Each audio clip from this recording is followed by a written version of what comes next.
request Mama Navid sir to honor the following dignitaries: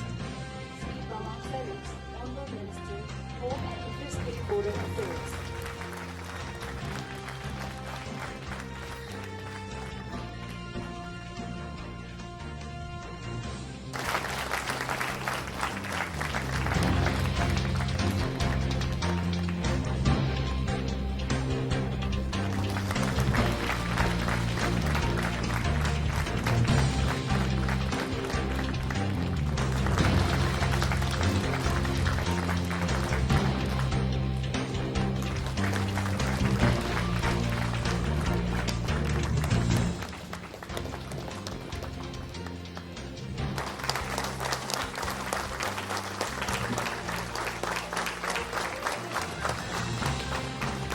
आज हमारे लिए भी काफी खुशी का बात है कि आज इस वर्ल्ड एनवायरनमेंट डे और इस बार का जो वर्ल्ड एनवायरनमेंट डे जो हमारा सहयोगी श्री मामा नटुंग जी ने बताया कि we have entered the 50 years of celebration, तो बहुत ही स्पेशल है। एक तरीका से ये भी एक गोल्डन जुबली सेलिब्रेशन है पूरे विश्व भर में कि आज विश्व भर में वर्ल्ड एनवायरनमेंट डे आज 85 साल एक मना रहा है। वैसे मेरे लिए उतना ज्यादा बोलने के लिए कुछ नहीं है, क्योंकि डिटेलली इस कार्यक्रम के बारे में आप सभी का बीच में हमारा पीसीसीएफ साहब, principal secretary environment forest and अपना चीफ सेक्रेटरी साहब ने बहुत डिटेलली इस विषय को ऊपर में आप सभी को ऊपर में यहाँ बीच में रखा हुआ है। तो अरुणाचल प्रदेश हमेशा ऐसे इनिशिएटिव्स में सदियों से ही थोड़ा सा हम लोग आगे चल के ही हम लोग पार्टिसिपेट करते हैं, क्योंकि हम सब लोग जानते हैं कि पूरे विश्व भर में हो या पूरे देश भर में हो, जहां तक बायोडाइवर्सिटी का सवाल है और जहां तक एनवायरनमेंट का और फॉरेस्ट का जो सवाल है, हमारा अरुणाचल प्रदेश में ही ये सब कुछ देखने को मिलता है। तो सरकारी कर्मचारी हो या अपने गांव का भी कुछ जो भी फंक्शंस हो एनवायरनमेंट रिलेटेड में, हमेशा ट्राइबल जो हमारा जितनी भी जनजाति है वो प्रोएक्टिवली ही हम लोग पार्टिसिपेट करके आए हुए हैं। और मैं आज अपनी सरकार की ओर से माननीय मिनिस्टर श्री अपना मामा नटुंग जी और अपना खुमसी सीधू साहब जो एडवाइजर है, शरद चौहान साहब प्रिंसिपल सेक्रेटरी और पीसीसीएफ श्री जितेंद्र जी और सभी जो फॉरेस्ट डिपार्टमेंट के ऑफिसर्स जो यहाँ ईटानगर में जो लोग पोस्टेड है और डिस्ट्रिक्ट में जो इस मिशन लाइफ को जो सक्सेसफुल किया है, आप सभी को ढेर सारा बधाई हो। अभी पावर पॉइंट प्रेजेंटेशन में भी हम लोग ने देखने को मिला कि जो टारगेट इस एक्टिविटी को सेलिब्रेट करने के लिए 1 मंथ लॉन्ग का जो टारगेट दिया था, जो टारगेट सेट किया था, it was around 2500 activities through out the state. मगर अभी पता चला है प्रैक्टिकली जो ग्राउंड में जितने भी जो अपना फॉरेस्ट के अधिकारीगण, आपके जो एम्प्लॉयज है अपना फॉरेस्ट डिपार्टमेंट के, आप सभी लोग ने पूरे अरुणाचल में मोर देन 3000 एक्टिविटीज आप लोग ने कंडक्ट किया है। और इस प्रोग्राम का जो मूल्य, जो मेन जो मकसद है कि अपने लोगों को और भी एनवायरनमेंट और क्लाइमेट चेंज के ऊपर में जागरूकता, यानी उन लोगों को अंडरस्टैंडिंग लेवल ऑफ अंडरस्टैंडिंग और भी हम लोगों को बढ़ाना है। माननीय प्रधानमंत्री जी ने COP 26 जो 2021 में जो कंडक्ट हुआ था ग्लासगो में, तो वहां में दुनिया का जो वातावरण है, खास करके एनवायरनमेंट इश्यूज को किस प्रकार से एड्रेस करना चाहिए, तो पावर पॉइंट प्रेजेंटेशन में भी हम लोग को देखने को मिला। तो पीएम साहब का अप्रोच जो है वो 2 वे अप्रोच उन्होंने इस दुनिया को दिया है। एक हो गया अपना 5 अमृत का जो 5 जो प्रिंसिपल्स का आधार पर कि आने वाला जो स्ट्रेटेजी है उसमें 5 स्ट्रेटेजीज में शॉर्ट टर्म है, मीडियम टर्म है और लॉन्ग टर्म स्ट्रेटेजीज भी है। इसके बाद साथ में ये मिशन लाइफ के बारे में भी माननीय प्रधानमंत्री जी ने भी वहां पे वे फॉरवर्ड बताया। तो इस तरह से जो लीडरशिप माननीय प्रधानमंत्री श्री नरेंद्र मोदी जी से, डेवलपमेंट तो हम लोग को डिस्कस करना ही नहीं है, क्योंकि उनके लीडरशिप में लास्ट पिछले 9 सालों में जो इस देश ने जो इंफ्रास्ट्रक्चर में जो प्रगति लेके आया है और नॉर्थ ईस्ट में अरुणाचल में जो डेवलपमेंट लेके आया है वो तो हम लोग खुद विटनेस रह चुका है। इसके अलावा जो हमारा जो मदर अर्थ है, जिसके ऊपर सभी हम लोग डिपेंडेंट हैं, सभी चाहे जानवर हो या चाहे अपना ह्यूमन बीइंग हो, हम सब लोग इस मदर अर्थ के ऊपर में डिपेंडेंट हैं।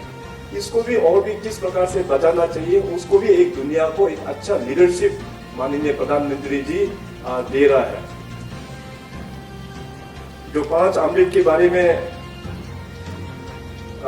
केवल सिर्फ जो 5 अमृत के बारे में आप लोगों के बीच में रखना चाहेगा। पहला जो है कि जितने भी जो यहाँ पे कंट्री में जो नॉन फॉसिल एनर्जी है, जिसका capacity up to 500 gigawatt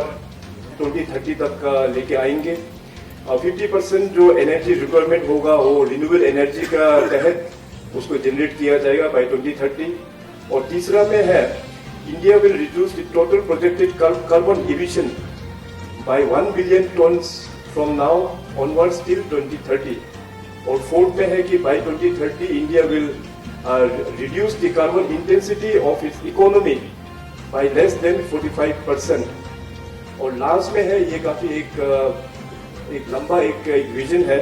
bye the year 2070 India will achieve the target of net zero. These 5 अमृत will be the unprecedented contributions of India to climate action। तो ये जो 5 अमृत जो दिशा माननीय प्रधानमंत्री जी ने जो कहा है, इस देश को दिया है, तो इसका रिस्पॉन्सिबिलिटी होता है हम सबको उस आधार पर उसको इम्प्लीमेंट करने के लिए। शरद चौहान साहब ने अपना बाकी डिक्लेरेशन के बारे में अच्छा से आप लोगों का यहाँ पे बीच में जो रखा है,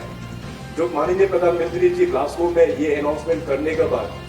तुरंत हम लोग ने सोचा कि अपना अरुणाचल, इसमें हम लोग को प्रोएक्टिवली माननीय प्रधानमंत्री जी ने जो कमिटमेंट दिया है उसको हम लोग पॉलिसीज बनाते हुए उसको इम्प्लीमेंट करना जरूरी है।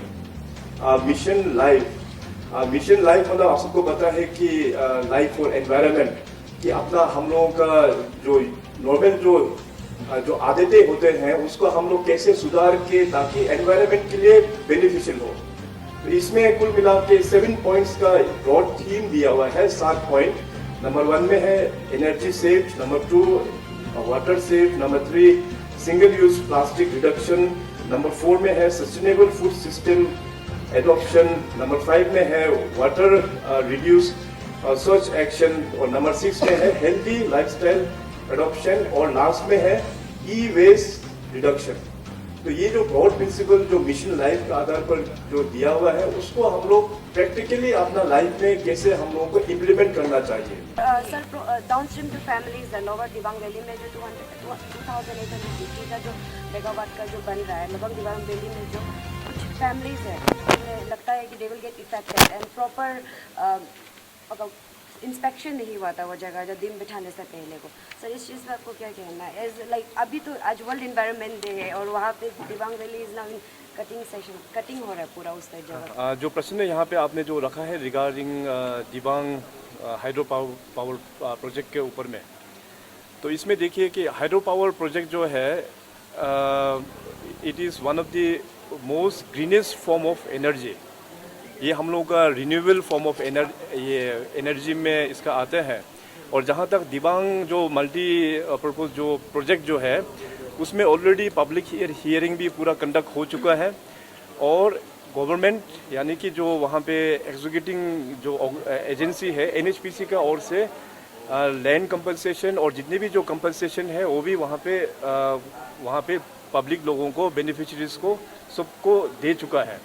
अभी डाउनस्ट्रीम का बारे में आप लोग ने जो यहाँ पे मेंशन किया है,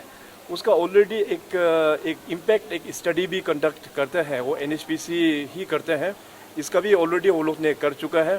तो कुछ भी अगर लोकल्स में अगर वहाँ पे जो अगर कुछ इस तरह से अगर मन में होने से प्रशासन के साथ में बात करें, ताकि प्रशासन जो है NHPC के साथ में बातचीत करके उस चीज़ को क्लैरिफाई हम लोगों को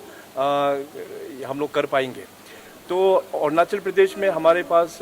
वाटर इज़ आवर रिसोर्सेज, और उस रिसोर्सेज को अगर हम लोग यूज़ कर नहीं पाने से it will be a very big wastage for Arunachal Pradesh. But saying so, मैं हमेशा पब्लिक डोमेन में ये कहता हूँ कि कुछ भी यहाँ पे डेवलपमेंटल एक्टिविटीज़ होगा अरुणाचल प्रदेश में, अगर बड़ा प्रोजेक्ट्स जो भी हो, चाहे रोड हो या चाहे हाइड्रो पावर प्रोजेक्ट्स क्यों ना हो, पब्लिक को कॉन्फिडेंस में रख के ही हम लोग करेंगे। So as per rule Dibang जो पावर प्रोजेक्ट है वो ऑलरेडी पब्लिक हियरिंग होके पब्लिक को लूप में रखते हुए उसको ऑलरेडी अप्रूव होके अभी काम स्टार्ट होने जा रहा है। Sir, last one more question is regarding them only. Sir, Siang Indigenous Farmer Forum ने 2013 को आपको एक लेटर लिखा था to scrap the 10,000 megawatt project, and ये scrap भी हो चुका था, but अभी फिर it is reported that the project is अभी start होने को है, inspection is going on, assessment is going on. What do you have to take on this? सी इसमें अभी इस विषय पर मेरा जो आदि एरिया में जो आदि बने केबांग है एबी के, उसका साथ में भी मेरा इंटरेक्शन हुआ है, और वहाँ के जितने भी जो पब्लिकली इलेक्टेड रिप्रेजेंटेटिव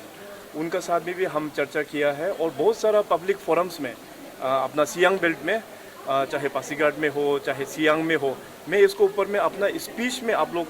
रिकॉर्डिंग भी चेक कर सकते हैं। मेरा स्पीच में भी बहुत क्लियर कट हमने सरकार की ओर से हमने सियांग जो प्रोजेक्ट के ऊपर में मैसेज जो है कन्वे किया हुआ है। अगर आप गूगल करके चेक करेंगे, जो हमारा जो पड़ोसी जो मुल्क है वहाँ में दे हैव ऑलरेडी फाइनलाइज उन लोगों का 14th 5-year प्लान में कि जो ग्रेट बेंड जो अपना सियांग जो है अरुणाचल में एंट्री करने से पहले एक ग्रेट बेंड है तिब्बत साइड में, वहाँ में they have already approve to construct 60,000 megawatt of hydro power plant. तो उसका चलते हुए क्योंकि सियांग जो है हमारा ट्राइबल्स जितने भी जो लोग वहाँ पे बसे हुए हैं खास करके आदि, उसका साथ में इमोशनली सियांग का साथ में सदियों से ही एक इमोशनल बॉन्डेज है।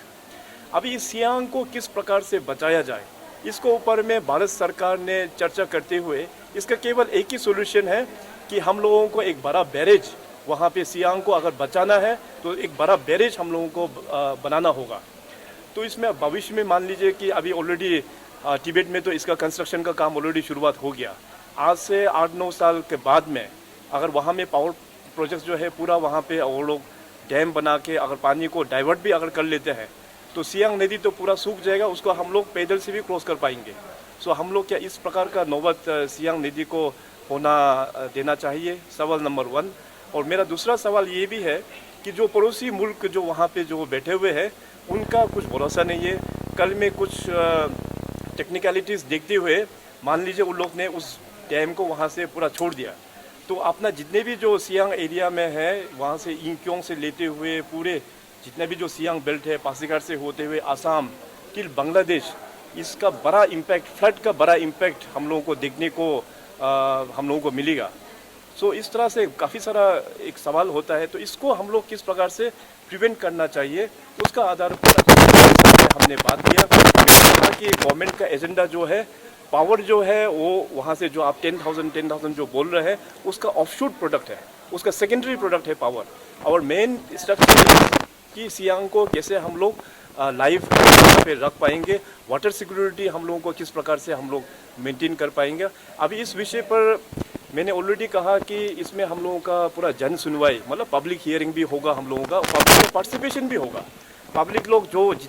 जो भी मन में कुछ प्रश्न है, कुछ भी जो डाउट है, उसको भी हम लोग प्लेटफॉर्म देंगे, पूरा भारत सरकार के साथ में बैठ के उसको क्लैरिफाई हम लोग करके ही तो भी हम लोग आगे बढ़ेगा। ऐसे बिल्कुल नहीं है कि पब्लिक को कॉन्फिडेंस में नहीं रखते हुए इसको हम लोग आगे लेके बढ़ रहा है, ये शायद कोई गलत मिस इंटरप्रेट कर रहा होगा। तो आज जितने भी हमारा मीडिया के दोस्तों आप लोग आए हुए हैं, आप लोग भी उसको अच्छी तरह से लोगों तक पहुंचाना है कि सरकार जो है अनटिल अनलेस पब्लिक कॉन्फिडेंस में नहीं होगा इस चीज़ में हम लोग आगे नहीं बढ़ेंगे। ऑलरेडी डिस्कशन में अभी काफ़ी राउंड्स डिस्कशन अभी हो चुका है और भी काफ़ी राउंड्स डिस्कशन हम लोग करेंगे। Thank you.